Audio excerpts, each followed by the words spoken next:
जय श्री राम। नमस्कार, मैं आचार्य कुलदीप।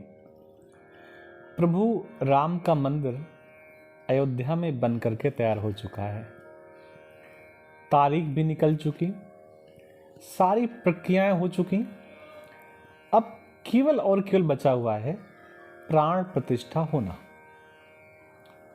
और भगवान राम के मंदिर की प्राण प्रतिष्ठा किस समय हो, इसका मुहूर्त निकला भगवान शंकर के गांव से। हरिहर एक है ना दोनों। आचार्य ने मुहूर्त निकाला और जो मुहूर्त निकल करके आया है प्राण प्रतिष्ठा का, वो है 22 जनवरी सन 2024। दिन सोमवार है, आपको पता है। समय है 12:29 8 सेकंड से लेकर के 12:30 32 यही समय जो है प्राण प्रतिष्ठा का बताया जा रहा है। उस समय की अगर आप जनपत्री बनाएंगे आज के किसी भी सॉफ्टवेयर के माध्यम से या पंचांग के माध्यम से, तो ऐसी जनकुंडली आपके यहाँ तैयार हो जाएगी। मेष लग्न की जनकुंडली है। लग्नेश मंगल नवम भाव में बैठा हुआ है। नवम भाव धर्म का होता है। और जो नवमेश भाव का स्वामी गुरु है वो लग्न में बैठा हुआ है। लग्नेश और नवमेश केंद्र और त्रिकोण का संबंध, एक्सचेंज का संबंध। एक ग्रह दूसरे ग्रह के यहां पास जा रहा है, दूसरा ग्रह पहले ग्रह के पास जा रहा है। ये एक बहुत शुभ संयोग बन रहा है। मन में भाव जग रहा होगा कि बनी हुई कुंडली को और निकले हुए मुहूर्त को आप बता रहे हैं। तो ये हम नहीं बता रहे, ये डिसाइड हो चुका है।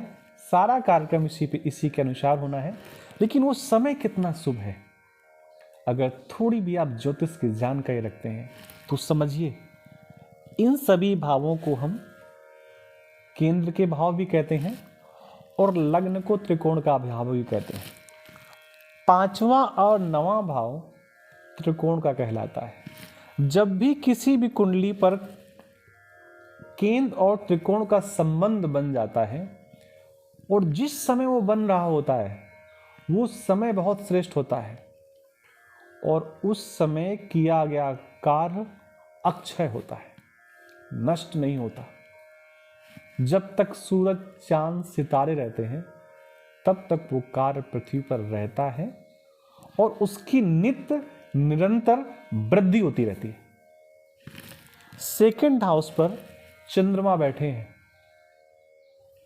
उच्च की होकर के। आगे बढ़कर के आए तो केतु महाराज 25 डिग्री के हैं। जो उस समय अयोध्या की लग्न बन रही है वो भी लगभग 25 डिग्री की बन रही है। किसी भी ग्रह का जब लग्न से संबंध बन जाता है डिग्री के अनुसार, तो वो कुंडली और पावरफुल हो जाती है, वो समय और श्रेष्ठ हो जाता है, वो समय और ताकतवर हो जाता है।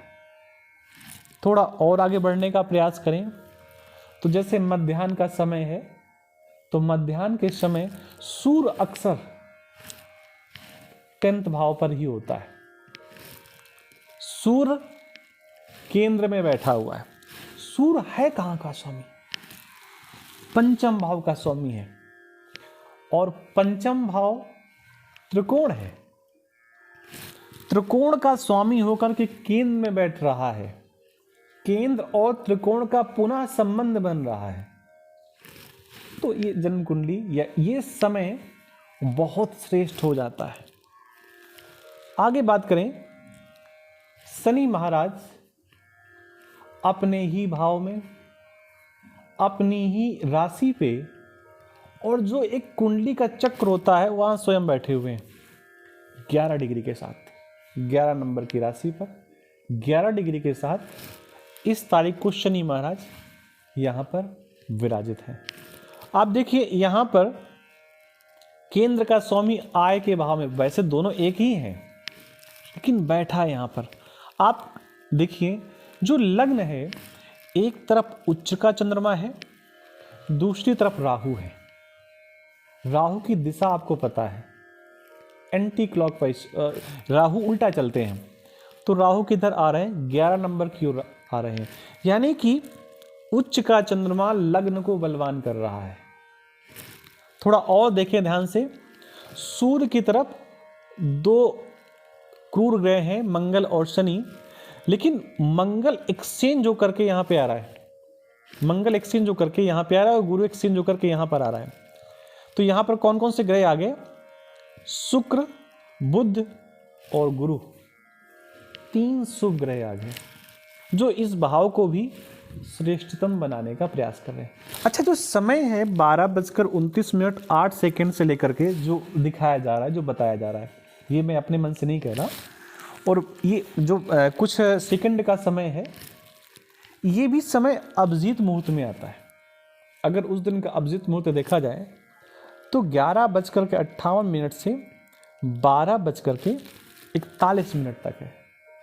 तो जिस प्रकार हमने ये बताया कि जो ये निर्णय हो चुका है, जो पहले से फिक्स है, कहीं कोई बिना किसी अव्यवस्था के जो सारा कार्य होना है, तो उसकी उस समय की कुंडली कितनी पावरफुल है।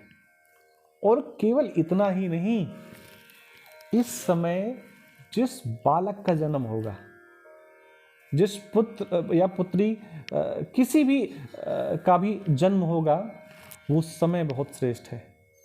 और इस समय जन्म लेने वाला व्यक्ति निश्चित ही नित्य नई ऊंचाइयां छुएगा, ऐसा मानकर चलना चाहिए। तो प्रभु राम जी का मंदिर बनने लगा है, बन चुका है, थोड़ा बहुत बाकी है तो वो भी आगे हो जाएगा। आप सबको पुनः राम राम।